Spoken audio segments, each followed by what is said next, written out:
Na aula de hoje nós vamos conversar um pouco sobre o magnésio no solo e na planta. Vamos entender um pouco sobre a mobilidade desse elemento no solo, as funções que ele desempenha na planta, né? E alguns sintomas de deficiência que ele pode ocasionar nas plantas, ok? Então, para nós iniciarmos, vamos falar um pouquinho do magnésio dentro da planta. Qual que é a função do magnésio, né? Quando nós conversamos sobre magnésio, a primeira coisa que vem à mente é a clorofila, né? Porque ele é um elemento extremamente importante na constituição da molécula de clorofila, tá? Então, uma das funções deles é participar da molécula da clorofila. O magnésio também ele tem como uma função essencial, né, que ele é ativador de diversas enzimas, né, principalmente aquelas que são relacionadas ao metabolismo de gorduras e carboidratos, né? Então ele funciona como um agente ativador de enzima, ele que dá ali o start, né? E o magnésio também ele tem um efeito sinérgico, né, com relação à absorção do fósforo.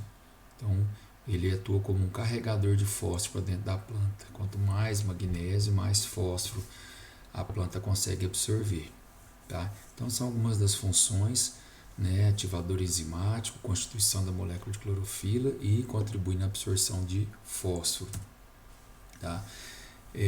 A absorção ela é feita na forma Mg2+, né? É um cátion bivalente e ela é fortemente influenciada pela relação potássio-magnésio, tá? Então, por exemplo, em banana, café e algodão, a deficiência de magnésio pode ser ocasionada devido ao excesso de potássio. Lembrando que na série liotrópica, né, o que conta é a valência. Então, no caso, o magnésio ele tem uma preferência em relação ao potássio. Porém, o excesso do potássio ele pode gerar o deslocamento do magnésio ali do complexo de troca. Então, reduzindo a disponibilidade de magnésio na CTC do solo, né, podendo assim vir a dar deficiência deste elemento, tá? Então, a relação potássio-magnésio é bastante importante, nós vamos falar mais adiante quais são os números que nós devemos observar nas análises de solo. Ele é um elemento de boa mobilidade no floema, tá, na planta, e pode ser aplicado via foliar, né?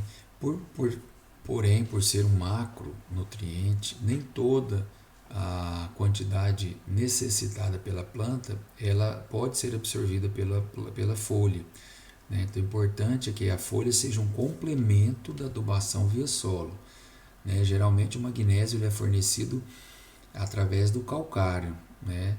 Calcário, nós temos aí o magnesiano e o dolomítico, que tem uma maior concentração de magnésio. Então, através da aplicação do calcário, nós fornecemos o magnésio e podemos vir a complementar o magnésio via foliar, né? Devido a essa boa movimentação do floema, ele pode ser aplicado via folha, né? E aí, como função, né, como foi falado no slide anterior, 50% do magnésio da folha está no cloroplasto, tá? Porque 2,7% do peso da clorofila é representado pelo magnésio. Então, ele é um constituinte da molécula de clorofila que está no cloroplasto, que estão nas folhas, né? Então, a importância dele aí no processo da fotossíntese, né? Porque essa constituição dele do cloroplasto. E essa função aí de carregador do fósforo, maior o teor de magnésio no solo, maior a absorção de fósforo. Então, vários estudos demonstram, né, que quanto maior a quantidade de magnésio, mais a planta consegue absorver o fósforo. Ele atua como um carregador do fósforo para dentro da planta, né, então melhorando a absorção do fósforo pela planta. E, né, ativador enzimático, né, enzimas fosforilativas, né, ele atua como um cofator, formando uma ponte, né, entre ATP, que é a molécula de energia, né? E a enzima. Tá? Então ele faz essa ligação, né, ativando os processos enzimáticos.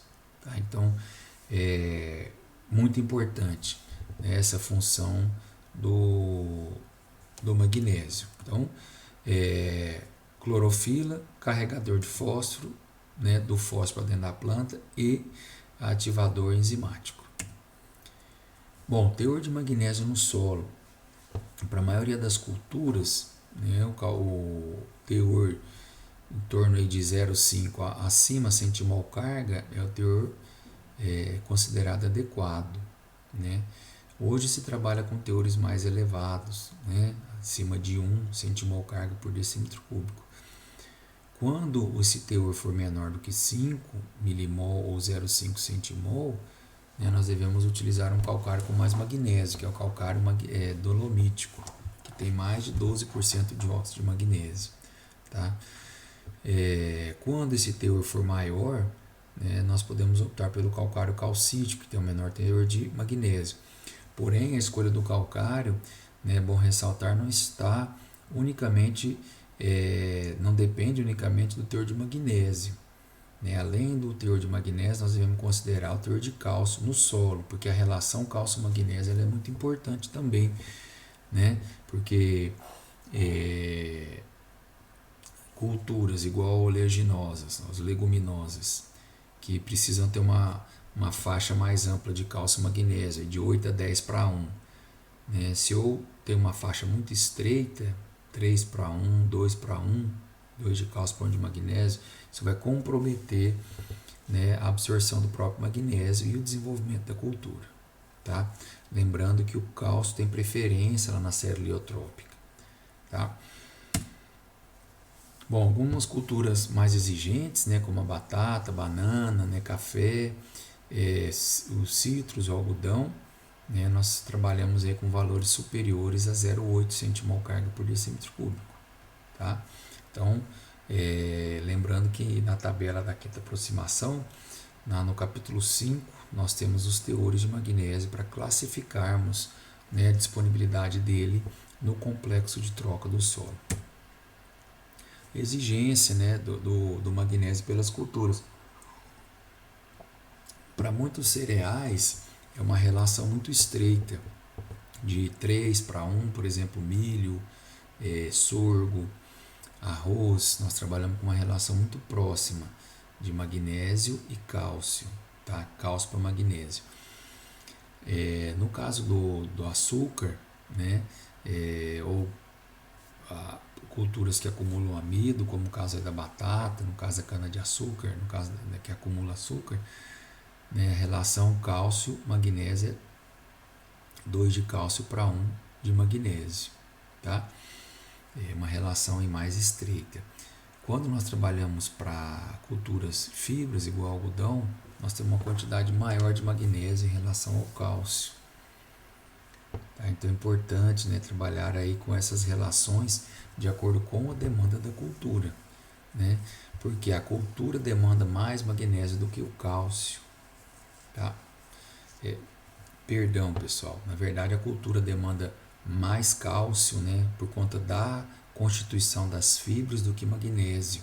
Né? Então culturas igual ao algodão, sisal, né, que tem estruturas fibrosas, elas têm uma demanda muito maior de cálcio, às vezes chegando a 10, 12 para 1 de cálcio em relação ao magnésio.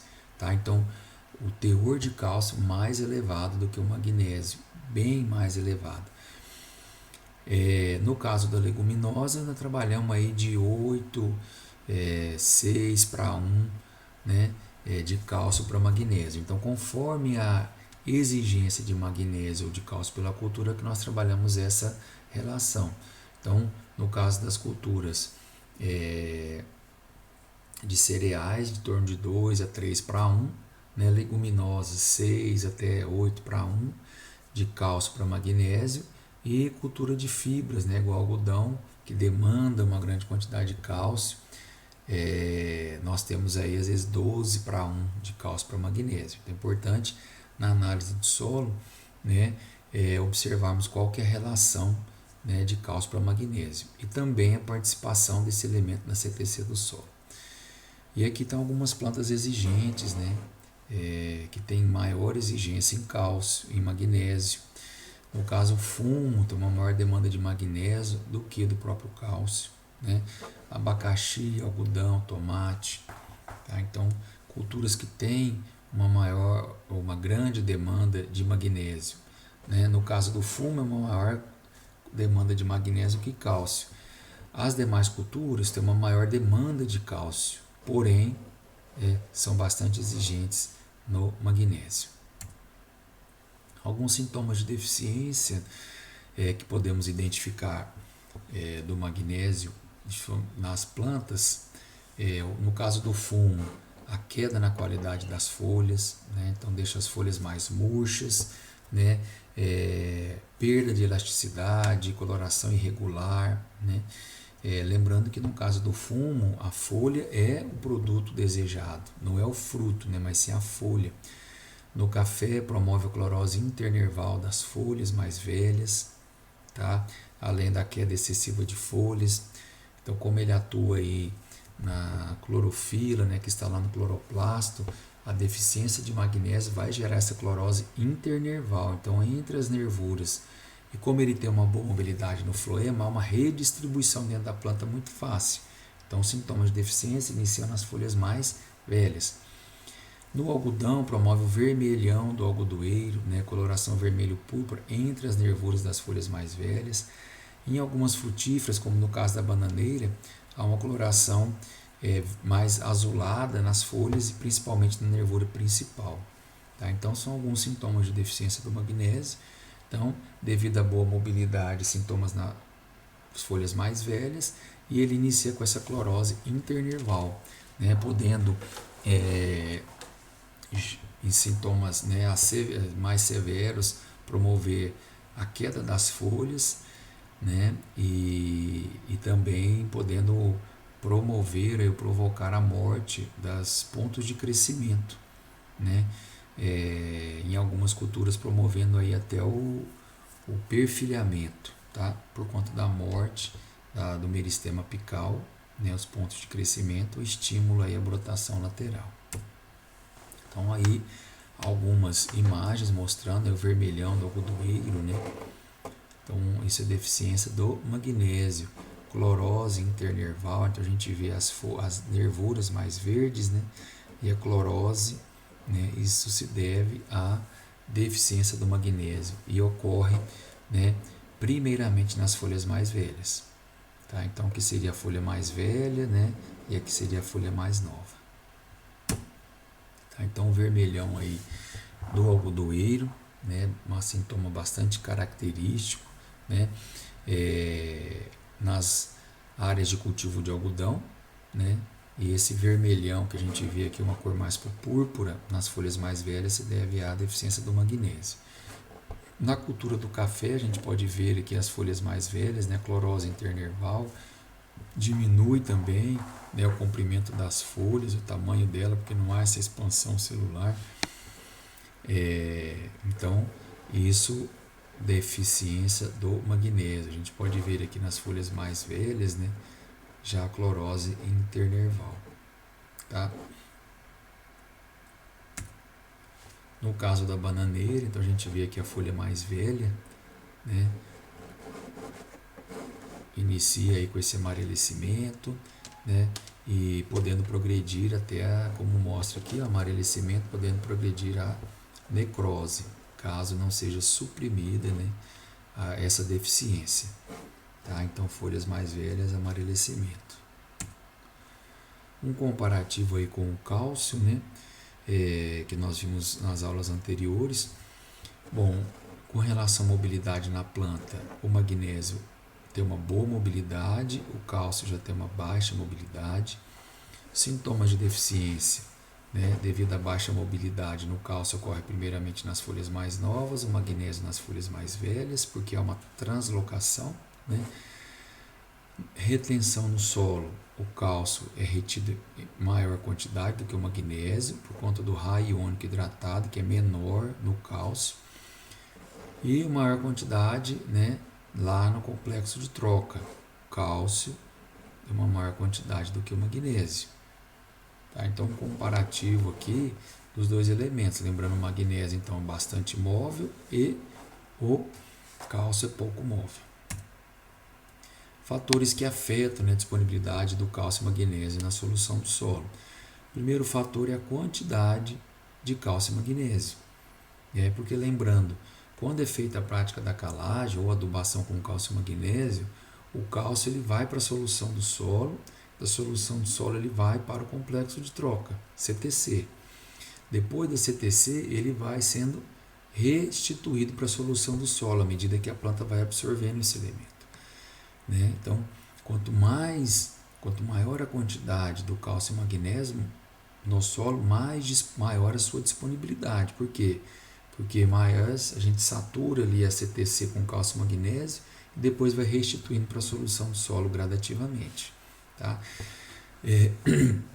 A textura do solo afeta, porque o teor de argila ela vai afetar diretamente a CTC do solo, fornecendo uma maior quantidade de carga negativa, aumentando a capacidade de retenção desses nutrientes, que são bases, assim também como a matéria orgânica. Maior teor de matéria orgânica, maior quantidade de carga negativa, maior a chance do solo reter essas bases.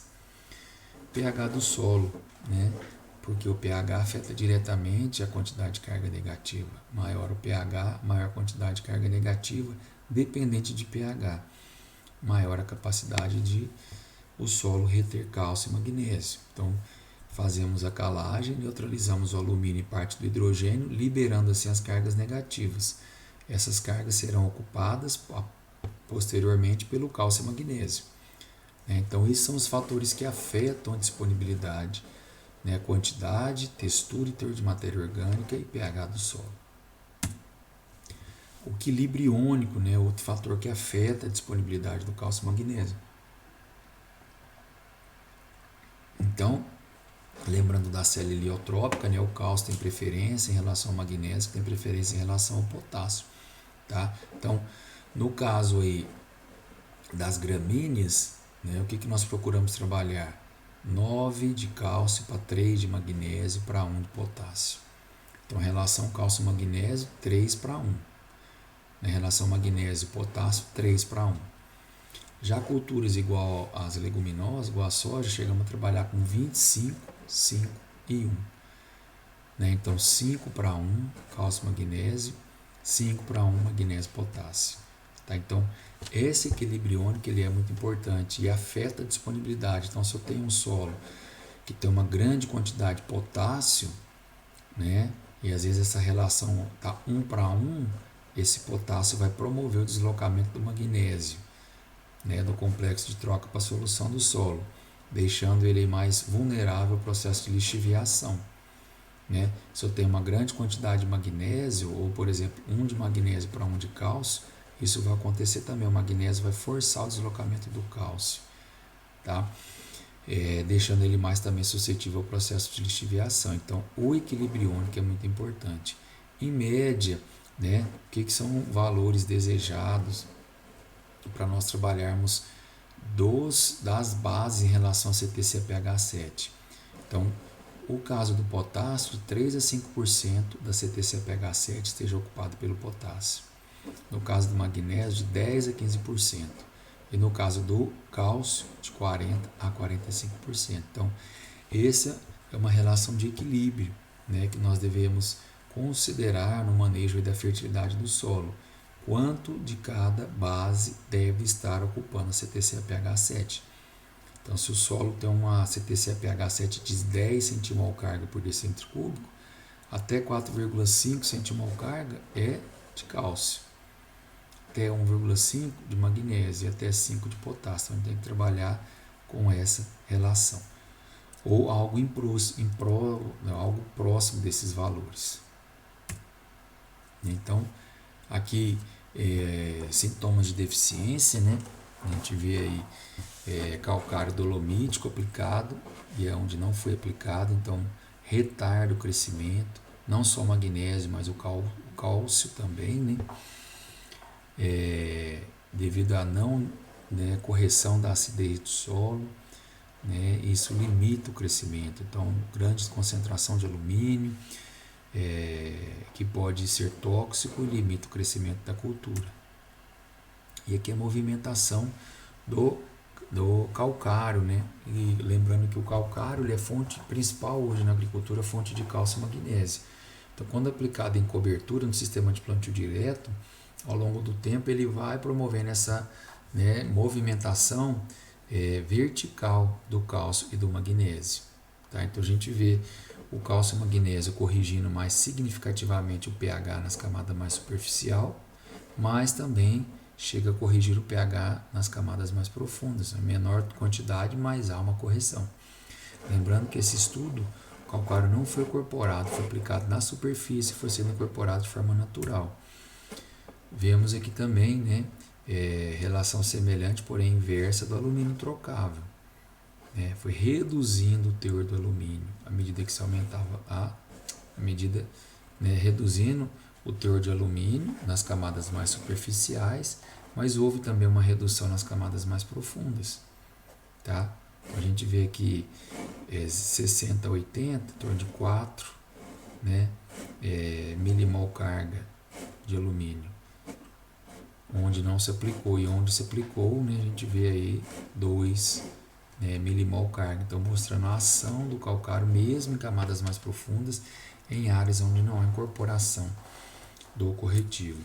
No caso do cálcio, né, então a gente vê também uma ação do corretivo através da incorporação desse calcário de forma natural a camadas mais profundas. E aí no caso do magnésio, né, que a gente pode ver que nas camadas mais superficial, onde foi feito a calagem, ele saiu em torno de 15 milimol para 30, né? Aí até 20 centímetros saiu de 10 para 15. E aí houve uma pequena, né, elevação dos teores de magnésio nas camadas mais profundas, mostrando aí a mobilidade desse elemento no solo, né, que mesmo sem ser incorporado, ele de forma natural consegue ir se movimentando a camadas mais profundas. Tá? Então essa é a forma do magnésio, né, a ação dele na planta e no solo. Lembrando que no solo o magnésio vai estar na forma trocável, ligado ao complexo de troca, em equilíbrio com o magnésio na solução do solo. E ele pode também estar, né, constituinte aí da rocha de forma não disponível e não trocável. Tá certo?